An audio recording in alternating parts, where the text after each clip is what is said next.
सुप्रभात प्यारे बच्चों।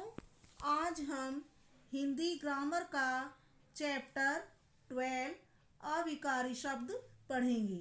सबसे पहले हम अविकारी शब्द की परिभाषा के बारे में जानेंगे।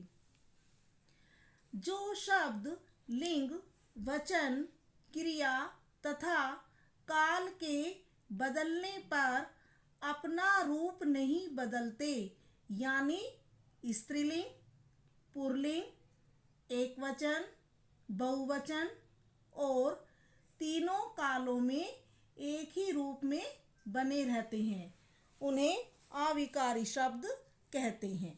जैसे ध्यानपूर्वक, बाहर, धीरे धीरे, प्रतिदिन आदि। उदाहरण, गरिमा प्रतिदिन पढ़ती है। गरिमा क्या है यहाँ पर? स्त्रीलिंग, प्रतिदिन अविकारी। सोहन प्रतिदिन पढ़ता है। सोहन क्या है यहाँ पर? पुल्लिंग, प्रतिदिन अविकारी।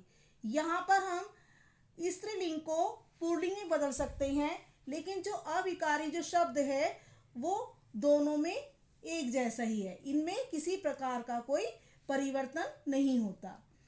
राम बाहर खेल रहा है। राम क्या है यहाँ पर? एक वचन, बाहर अविकारी। बच्चे बाहर खेल रहे हैं। बच्चे क्या है यहाँ पर? बहुवचन, बाहर क्या है यहाँ पर? अविकारी। यानी एक वचन को हम बहुवचन में बदल सकते हैं, लेकिन जो बाहर जो शब्द है वो अविकारी शब्द है, इसमें किसी भी प्रकार का परिवर्तन नहीं हुआ है।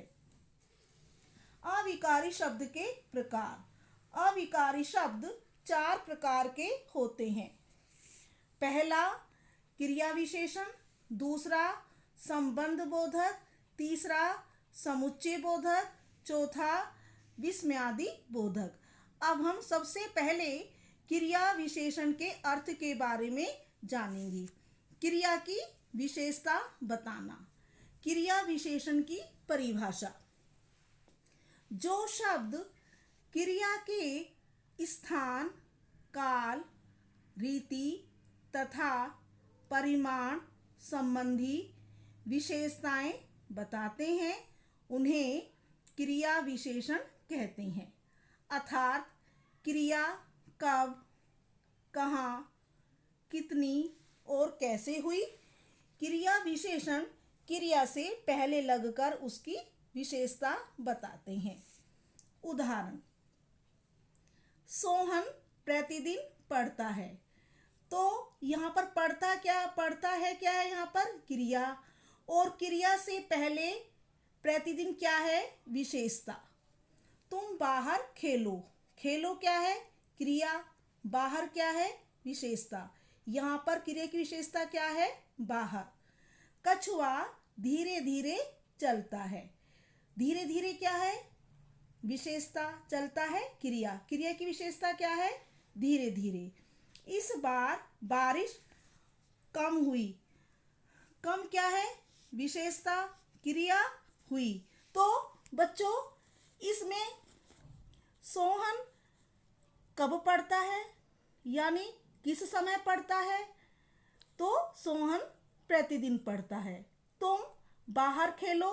तुम कहाँ खेल रहे हो? तुम किस स्थान पर खेल रहे हो? तुम बाहर खेल रहे हो। कछुआ धीरे धीरे चलता है। कछुआ कैसे चलता है? धीरे धीरे चलता है। इस बार बारिश कैसी हुई? इस बार बारिश कम हुई।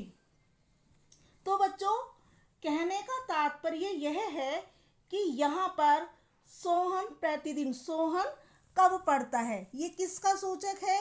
ये है हमारा कालवाचक। तुम कहाँ खेल रहे हो? तुम बाहर खेल रहे हो, यानी स्थानवाचक। कछुआ धीरे धीरे चलता है। कछुआ कैसे चलता है? यानी रीतिवाचक। कछुए का कार्य करने का ढंग, यानी तरीका। इस बार बारिश कम हुई। कम हुई क्या है? परिमाणवाचक। ठीक है। तो बच्चों, आप इस पाठ को पढ़ने का अभ्यास कीजिए। धन्यवाद।